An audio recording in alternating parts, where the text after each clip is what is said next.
बघा, आपण गृहिणी आहोत आणि गृहिणीची भूमिका बजावताना आपण दिवसभर घरात असतो आणि काय मग रोजचं दिवसभर घर आवरणं, काहीतरी करत बसणं, पण तरीसुद्धा आपलं घर अस्ताव्यस्त पसारा असलेलंच का दिसतं बरं? कमेंट करून नक्की सांगा.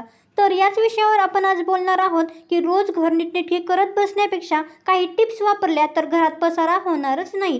तर चला तर मग पाहूया त्या टिप्स आणि पसारा होण्यासाठी बेसिक काय कारणे असतात हे देखील आपण पाहणार आहोत. त्याच्यामुळे व्हिडिओ शेवटपर्यंत पाहत राहा. नंबर 1, सगळ्यात पहिलं पसारा दिसण्याचं कारण म्हणजे आपल्या घराचा प्रवेशद्वार, त्याच्या अवतीभोवती असणाऱ्या चपला, तसेच डोअरमॅट.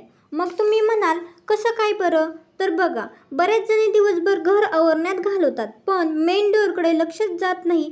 मग चपला ठेवण्यासाठी स्टँड असून देखील चपला स्टँडवर नसताना इकडे तिकडे बिखरलेल्या असतात, दरवाजा शेजारी पडलेल्या असतात, शिवाय डोअरमेट देखील अस्ताव्यस्त पडलेलं असतं.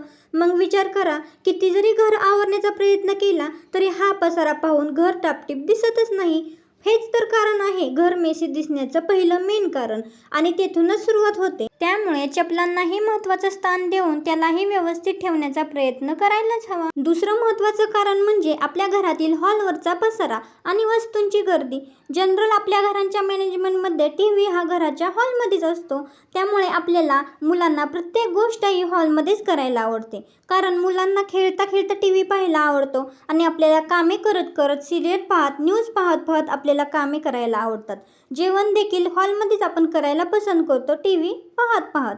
मुलांचे खेळणे हॉलमध्येच असते, आपले काम देखील हॉलमध्येच असते. शिवाय पाहुणचार कोणी आले गेले तर त्यांचा पाहुणचार देखील हॉलमध्येच होतो. त्यामुळे हॉलमध्ये खूप प्रेशर येत असतं. प्रत्येक गोष्ट हॉलमध्येच करायच्या आणि मग प्रत्येक वेळी जो काही पसारा होईल ना, तो सगळा पसारा हा तिथल्या तिथेच राहतो. तो वेळच्या वेळी उचलला आवरलाच जात नाही आणि मग शेवटी आपला हा स्पेस खूप अस्ताव्यस्त असलेला दिसतो, पसारा असलेला दिसतो. शिवाय प्रत्येक गोष्ट हॉलमध्येच ठेवली जाते आणि वस्तूंची गर्दी देखील होत असते. जर तुम्हालाही घरात टीव्ही पाहत पाहत कामे करायला आवडत असतील, हॉलमध्ये तुम्ही जरी असाल, तुमचा टीव्ही हॉलमध्येच असेल ना, तर या गोष्टी तुमच्या देखील होतात का? कमेंट करून मला नक्की सांगा. नंबर 3, पुढचं कारण म्हणजे आपल्या घरातील स्वयंपाकघर म्हणजेच किचन. आजकाल अनेक प्रकारचे किचनला फर्निचर आलेले आहे, ट्रॉलेज वगैरे आलेले आहेत, पण तरी अजूनही बऱ्याच घरामध्ये ओपन स्पेस, ओपन किचन असतात. म्हणजे फर्निचर, ट्रॉल्या वगैरे नसतात. मग काय होतं, येता जाता आपण सर्व पसारा त्या भांड्यांच्या कपाटांवर आपला ठेवला जातो. मग तिथे पसारा जास्त दिसतो आणि घर अस्ताव्यस्त, किचन अस्ताव्यस्त दिसतं आणि मग चिडचिड देखील आपली होत असते की आपण इतका पसारा आवरला तरी घर पसाराने भरलेलं कसं काय आहे. तसेच स्वयंपाक करताना आपले हात देखील त्या डब्यांना, ओपन जर किचन असेल, ओपन जर कपाट असेल भांड्यांचं, तर हात आपल्याला लागलेले लागतात त्याला. मग हे डबे रोजच आपल्याला धुवायला आणि पुसायला झाले नाहीत ना, तर ते डबे ते खराब दिसतात आणि शिवाय त्या डब्यांवर धूळ देखील साचत राहते. मग अशा ओपन स्पेस घरात जर असतील ना, तर तो पसारा घरात जास्तच वाढतो. कितीही आवरला ना तरीसुद्धा तो पसारा नीटनेटका केल्यासारखा वाटतच नाही. पुन्हा अस्ताव्यस्त घर दिसतं आणि मग घर आवरून देखील पसाराच दिसतो. त्यामुळे घरात ओपन स्पेस जेवढी कमी असेल ना, तेवढंच चांगलं. किमान पडदे तर तुम्ही तिथे लावून घेतलेच पाहिजेत किंवा मग घरातील वस्तू इथे तिथे ओपन स्पेसवर न ठेवता जागच्या जागी ठेवणे गरजेचे आहे. नंबर 4, या पुढचं कारण म्हणजे आपल्या घरातील लहान मुले जर असतील तर मुलांची खेळणी, अंथरूण पांघरूण, बसकर, चटई यासारखे काही छोट्या मोठ्या गोष्टी असतात ना, तर त्या गोष्टीला परफेक्ट अशी जागाच नसते आणि मग ती वस्तू इकडे तिकडे पडतच राहते. मग पसारा जास्तच जाणवतो, घर अस्ताव्यस्त दिसायला लागतं. वस्तू बऱ्या दिसतात आपल्याला पडलेल्या, पण त्या वस्तूला परफेक्ट जागाच नसते ना, त्यामुळे ती वस्तू व्यवस्थित परफेक्ट जागी ठेवलीच जात नाही. म्हणून या अशा वस्तूंना ना व्यवस्थित फिक्स अशी जागा ठेवा, म्हणजेच ती वस्तू इकडे तिकडे पडणार नाही, ती जागच्या जागी लगेच ठेवली जाईल. नंबर 5, पाचवं कारण म्हणजे घरातील जुन्या पुराण्या न लागणाऱ्या वस्तू. बघा, जरी वस्तू जुनी झाली ना, लागत नसली ना, तरीसुद्धा आपली त्या वस्तूंशी इमोशनल अटॅचमेंट जोडलेली असते. म्हणून ती वस्तू आपल्याला टाकून द्यावीच वाटत नाही. भले ती मग आपल्याला गिफ्ट आलेली वस्तू असो, कुणी प्रेमाने दिलेली वस्तू असो किंवा आवडीच्या व्यक्तीने दिलेली वस्तू असो, कोणतीही वस्तू असो.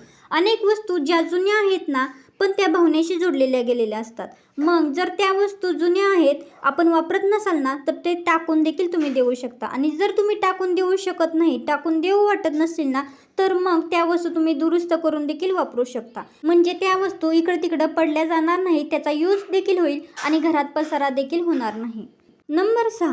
सहावं कारण म्हणजे घरातील स्टोरेज बॉक्स नसणं.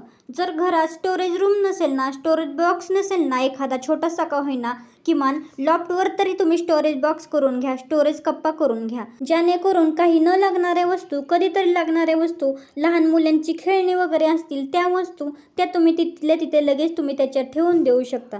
नाहीतर मग यामुळे घरभर पसारा होतो आणि घर अस्ताव्यस्त दिसतं. म्हणून घर टापटीप दिसण्यासाठी, राहण्यासाठी या गोष्टी तुम्ही नक्कीच लक्षात ठेवल्या पाहिजेत. जर तुमच्या घरात लहान मुले असतील ना, तर तुम्ही स्टोरेज बॉक्स नक्की तुम्ही करायला अजिबात विसरू नका. त्याच्यामुळे तुमचा पसारा घरभर दिसणार नाही. पहा, तुम्ही असं कितीही घर आवरलं ना, तरी लहान मुलं पाठीमागे लगेच पसारा करतात. त्याच्यामुळे हा स्टोरेज बॉक्स नक्की तुम्ही तयार करा. बघा, तुमचं घर अस्ताव्यस्त अजिबात कधी दिसणार नाही. तर मैत्रिणींनो, हा व्हिडिओ तुम्हाला कसा वाटला? आवडल्यास हा व्हिडिओ इतर मैत्रिणींपर्यंत शेअर करायला अजिबात विसरू नका. आणि हा व्हिडिओ आवडल्यास, जरा जरी आवडल्यास, एक लाईकसुद्धा नक्की करा. आणि आपल्या गृहिणी फॅशन लॅब चॅनलवरती तुम्ही नवीन असाल तर गृहिणी फॅशन लॅब चॅनलला सबस्क्राईब करायला विसरू नका. कारण आपण अशाच नवीन आणि उपयुक्त अशा व्हिडिओवरती, टॉपिकवरती आपण गृहिणींसाठी, महिलांसाठी आपण व्हिडिओ बनवत असतो. त्याच्यामुळे आपल्या व्हिडिओला सबस्क्राईब करायला मात्र अजिबात विसरू नका. आणि समोरील बेल आयकॉन बटनसुद्धा दाबायला विसरू नका, जेणेकरून आपल्या व्हिडिओचे नोटिफिकेशन तुम्हाला नक्की येतील आणि आपले डेली व्हिडिओ तुम्हाला पाहता देखील येतील. व्हिडिओ पाहिल्याबद्दल छानशी छोटीशी कमेंट करायला अजिबात विसरू नका. त्याच्यामुळे व्हिडिओ तयार करायला, व्हिडिओ बनवायला तुमच्यासाठी खूप असं प्रोत्साहन मिळतं. चला तर मग आजचा व्हिडिओ पाहिल्याबद्दल सर्वांचे धन्यवाद. इथेच थांबूया. भेटूया पुढच्या व्हिडिओमध्ये, पुढच्या टॉपिकसोबत, नवीन विषयासोबत, नवीन माहितीसोबत. तोपर्यंत स्वस्त राहा, मस्त राहा, खुश राहा, मजेत राहा आणि आनंदित राहा. शेवटी तुम्ही एक सुंदर, सुशिक्षित आणि सुगरण गृहिणी तर आहातच.